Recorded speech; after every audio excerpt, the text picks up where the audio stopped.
Alors, bienvenue. Si l'idée c'est de se faire un nom, ou simplement de survivre dans les docks, le cœur battant et bien chaotique de Neo-Tokyo, alors on est au bon endroit. C'est une plongée essentielle. C'est vraiment ici que tout se joue, que les fortunes se font et se défont, au milieu du bruit de l'acier et de pas mal de secrets.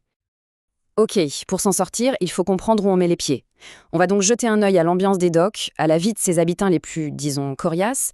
On va voir comment tourne l'économie, qui sont les factions qui tirent les ficelles, et surtout, quelles sont les lois non dites qui font la différence entre la vie et la mort dans ce coin. Allez, on commence. Section 1. Bienvenue dans les docks. On va d'abord planter le décor, sentir un peu de l'ambiance du coin. C'est un quartier qui a l'air petit comme ça, mais croyez-moi, c'est beaucoup plus agité qu'il n'y paraît. Chaque ruelle, chaque entrepôt a son histoire. Voilà, ça résume tout, non? Un réseau de béton et d'acier. C'est exactement ça.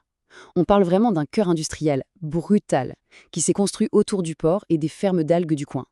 C'est un peu le moteur qui nourrit une grosse partie de la ville, et cette ambiance, cette lourdeur, on la sent partout. Bon, maintenant qu'on a le décor, parlons des gens. La première communauté qu'on croise en arrivant, c'est qui? Ce sont les marins. Ils sont littéralement l'âme du port, et leur monde, eh bien, il a ses propres règles, très, très spécifique. Alors, la vie de marin, ça tourne autour de quoi? Évidemment, du port.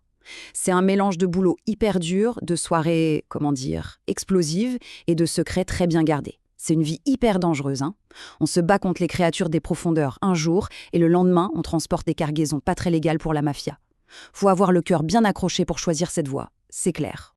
Et qu'est-ce qui soude tout ce petit monde? Une boisson. La peu chère. C'est unique en son genre. Faut imaginer que tout le tissu social des marins est imbibé de ce truc. C'est bien plus qu'une simple boisson, c'est carrément un signe d'appartenance, un marqueur d'identité. Alors, comment on se fait accepter par ces gens-là? Savoir naviguer, ça ne suffit pas, loin de là. Non, non, il faut passer le grand défi. C'est un rite de passage obligatoire si on veut une chance de rejoindre un équipage. La toute première étape pour montrer ce qu'on a dans le ventre, c'est de savoir tenir son alcool. Simple, non? Bon, évidemment, ça se tape dessus. Les bagarres, c'est le quotidien. Mais attention, il y a un code. On règle ses comptes à coups de poing. C'est la tradition. Mais si quelqu'un sort une arme, là, c'est plus le même jeu. Ça change tout. Le combat devient mortel. Et c'est une ligne qu'il vaut mieux ne pas franchir. Ok, on a vu les marins. Maintenant, passons au lieu. Le cœur économique des docks. C'est littéralement le ventre de Neo-Tokyo. C'est là que la ville se nourrit. Et c'est là que la survie de tout le monde se joue, jour après jour. Ici, tout tourne autour de la bouffe. Le flux de nourriture, c'est la clé de tout. Ça part des fermes, ça arrive par bateau, ça passe par des entrepôts qui sont de vraies forteresses, et ça finit au marché central, qui est un bordel sans nom, mais un bordel organisé. Si on veut faire des affaires ici, il faut absolument comprendre comment fonctionne cette chaîne. Voilà. Eh connard, tu le trouves pourri mon crabe? Ça, c'est l'accueil typique du marché. L'ambiance, elle est là. C'est une agression pour tous les sens. Les vendeurs, on les appelle les maraîchers, sont super agressifs, ça crie de partout, et ils se battent pour chaque client dans un espace minuscule qui sent pas très bon, on va dire. Alors, qui met de l'ordre dans tout ce chaos? Certainement pas la police. Elle n'a aucun pouvoir ici. Non, il faut regarder ailleurs. Voyons qui sont les vrais maîtres des lieux. Et connaître ces factions, ce n'est pas une option, c'est une question de survie. Le marché, en gros, est tenu par 3 factions. 3 groupes très, très différents, chacun avec sa propre façon de voir les choses, ses propres méthodes.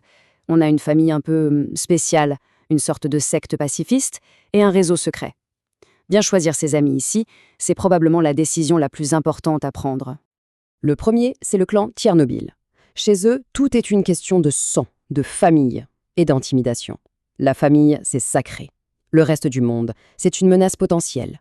Leur force brute et leur fameuse rage berserk en font soit des alliés très utiles, soit les pires ennemis qu'on puisse imaginer. Juste en face, on a l'Assemblée Foot. C'est tout le contraire. Eux, ils prêchent la paix, l'ordre, mais leurs règles sont, disons, bizarres.